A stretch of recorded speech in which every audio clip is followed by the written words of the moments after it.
Thank you. I'd like to now recognize the gentleman from Arizona, Mr. Biggs, for 5 minutes. Thank you, Madam Chair, and I thank the witnesses and the panel for being here today.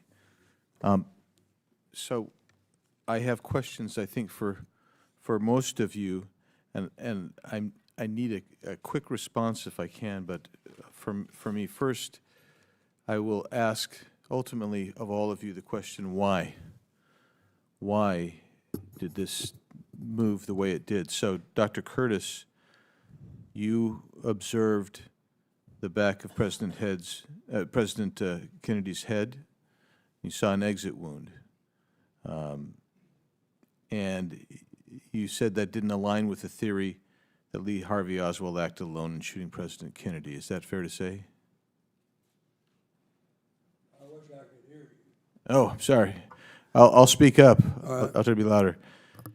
You indicated that you had no doubt that the wound that you observed to the back of President Kennedy's head was an exit gunshot wound. Is that fair? Yes.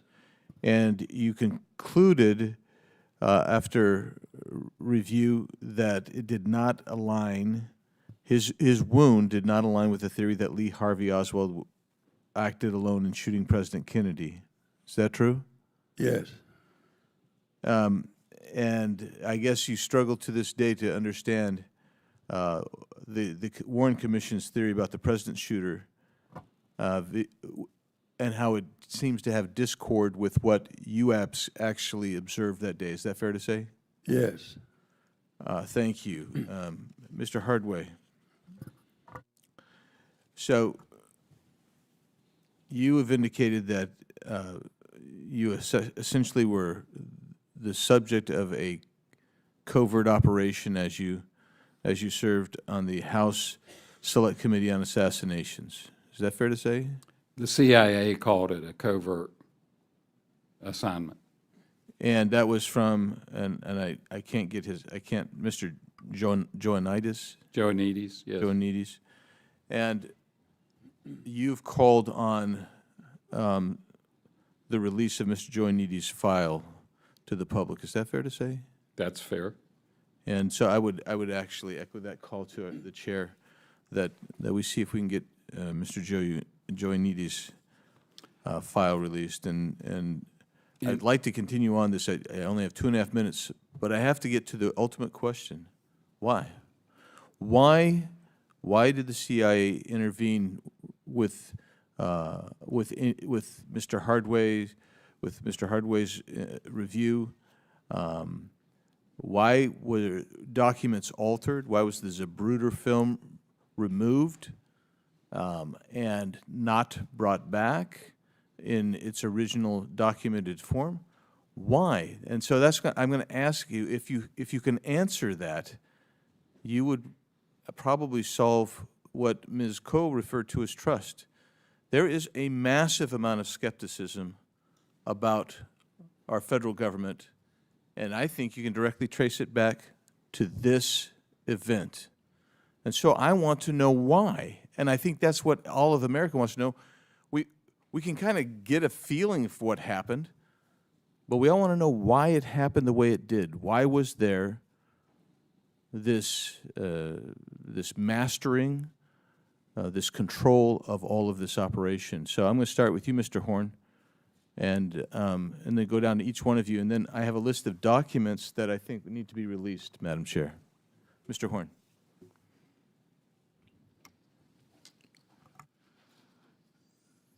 There is so much medical evidence that is tainted or missing or destroyed But why did that happen? or altered that there's no reason to have confidence in the autopsy report. Those things, I'm going to get there, sir. Okay. Those things would not have happened if a lone nut had killed the president. If a lone nut killed the president, there's no reason to do all those things, to destroy x-rays, to possibly alter autopsy photos, although that's not yet been determined. It's a question that remains outstanding, to alter the existing skull x-rays. So you don't do those things, and you don't change the autopsy conclusions 4 different times within 2 weeks after the president's death if a lone nut killed the president. So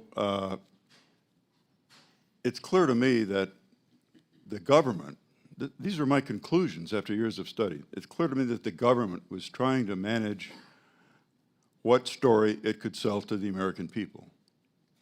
That's what was going on. And that's why the autopsy conclusions changed 4 times in the first 2 weeks.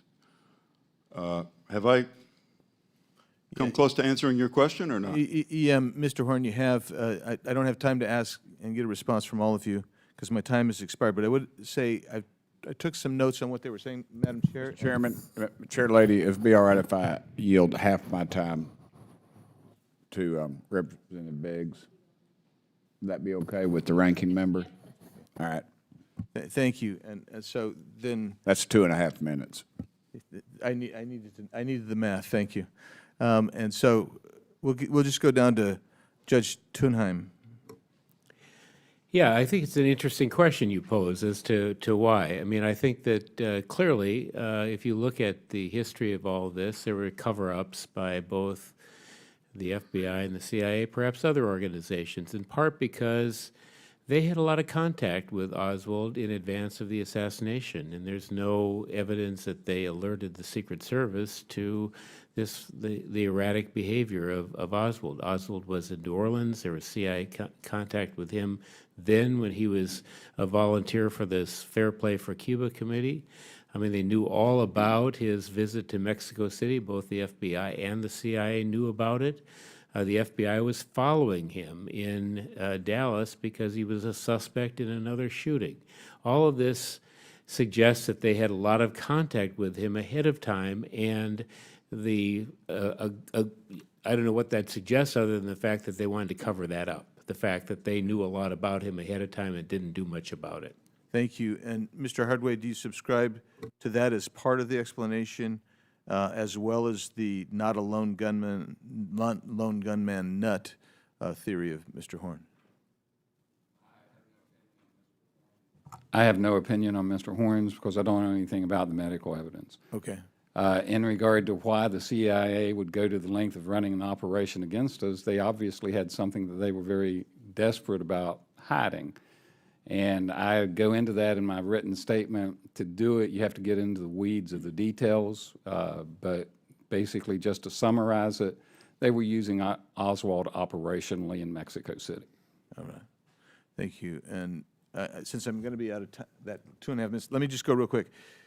I asked that we obtain a copy of Mr. Hardway's report, at least I don't have it, regarding Oswald in Mexico, release the Joint Natives file, the JFK files in Belarus and Moscow, the files on Jack Ruby, and also to the Manchester interview of Jacqueline Kennedy and Robert Kennedy, and also, Madam Chair, finally, Thank you, Mr. there's a Biggs. Bruder film. We'll be taking a look at that, and then also referencing the Joe Neady's files, so everyone's tracking. We are actively trying to track that down. I believe that is the one outstanding document that the CIA will not be able to find. So, isn't that interesting?